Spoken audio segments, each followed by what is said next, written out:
Hey everyone, Alex here from Japanese Masters, and today we're going to go over Minna no Nihongo Lesson 3, Part 3, that is Doko and Dochira. Okay, let's go and dive right on into this. Okay, as you can see here, we have our Doko and Dochira. To quickly translate this into English, Doko and Dochira basically translate to where and what direction in English. However, like Koko, Soko, and Asoko, Dochira is usually used as the more polite version of Doko. This really doesn't translate that well to English because we really don't have honorific phrasing of words, but it does relate very nicely to Koko, Soko, and Asoko because basically all the same rules apply. If you don't know what I'm talking about here, go back to my video on Minna no Nihongo Lesson 3 Part 1 where I cover Koko, Soko, and Asoko. Okay, let's go and break this down. Okay, so the first thing we have is our doko. And like I said, this means where. And it's usually used when talking about the location of something. So if you were to ask, where is the supermarket? Where is this? It's basically the question form of the words koko, soko, and asoko. So when you want to say where something is located, you can use koko, soko, and asoko. When you don't know where it's located, you use doko. That's asking someone where it is located. The next one we have is dochira. Dochira, like I said, is more like in which direction, and this is usually used to ask for the location of something just like before, and is the more polite version of doko.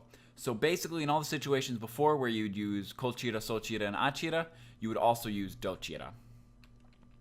Now there's one thing that we need to go over before going on to the example sentences, and that is that in English, if you were to ask someone, what company do you work for? Or what school do you go to? You would usually use the word what, right? What school do you go to? What company do you work for? Something like that.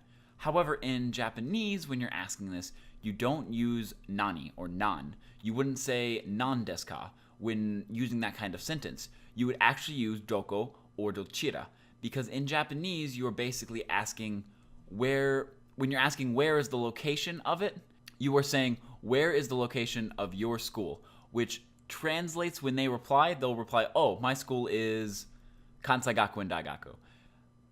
In English, if you were to ask someone where the location is, they would usually give you the exact location, and you'd use what to describe what, the name of the school. However, like I said, in Japanese, you use doko and dochira. So, for example, if you had like Daigaku wa nan desu ka, if you were to say this in Japanese, it would not be what is your school. You would literally be asking what is a school.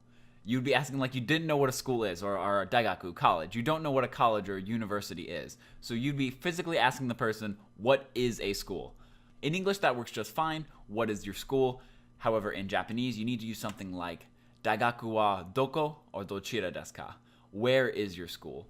In English, the closest thing that we have that would match up with this would be like if you ask someone, where do you work? Because in English, if you ask someone like, oh, where do you work?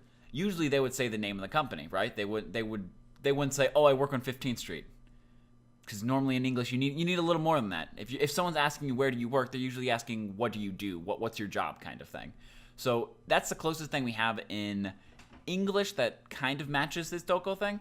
But just be careful in Japanese. If you're asking someone specifically about where they work or where they go to school, remember to use doko or dochira and not nani or nan. Okay, let's go and move on to a couple of example sentences.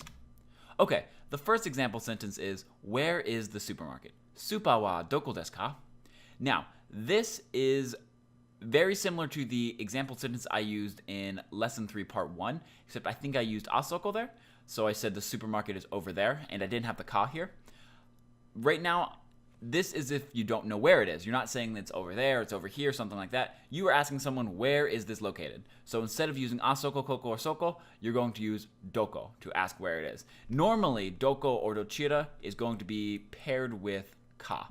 I'm not going to say it's used all the time because I'm not 100% fluent in Japanese, so I don't know every single use case of this.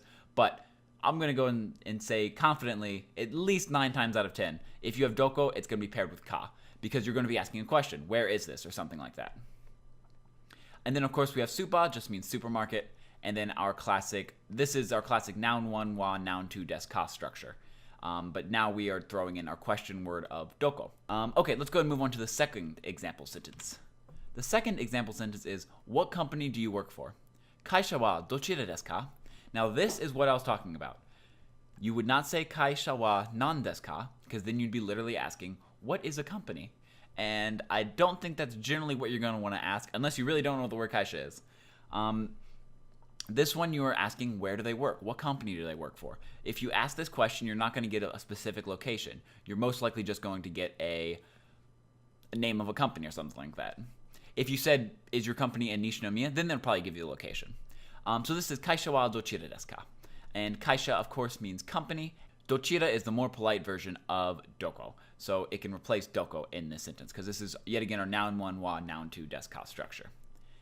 And as you can see, this kind of takes on the part of what and work for in English. It does not take, this is not where, this is what in this specific instance. Okay, let's go ahead and move on to the last example. The last example is, where is the bathroom? Ofuro wa dochira desu ka? Now this one is using doko and dochira in the classic what location sense, but this time the person is trying to be polite, so he's asking dochira. In which direction is the bathroom? And don't be confused, this person isn't literally asking the person like to point in the direction that the bathroom is. He is asking where is the bathroom. But like before, generally the less direct you are, the more polite you are in Japanese. So instead of saying exactly like where exactly is the location of this, he is saying in which direction is the bathroom. And also remember, ofuro does not mean bathroom as in like toilet. It means bathroom as in the bathroom, the room with the bath in it. Other than that, that is the end of today's lesson. It was a pretty short lesson, I know. Just remember, though, in general, the most important thing probably from this lesson is going to be remembering to use doko or dochira instead of nan or nani when talking about someone's company or what school they go to.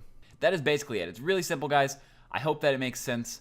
Doko and dochira, you just really got to memorize those. They're not that difficult because, yet again, they're all kind of linked together. And remember, dono is used to mean which as well. If you have any questions, feel free to put them in the comments below. I'd be happy to answer them. Until next lesson, guys, keep studying Japanese. All right, everyone. See ya.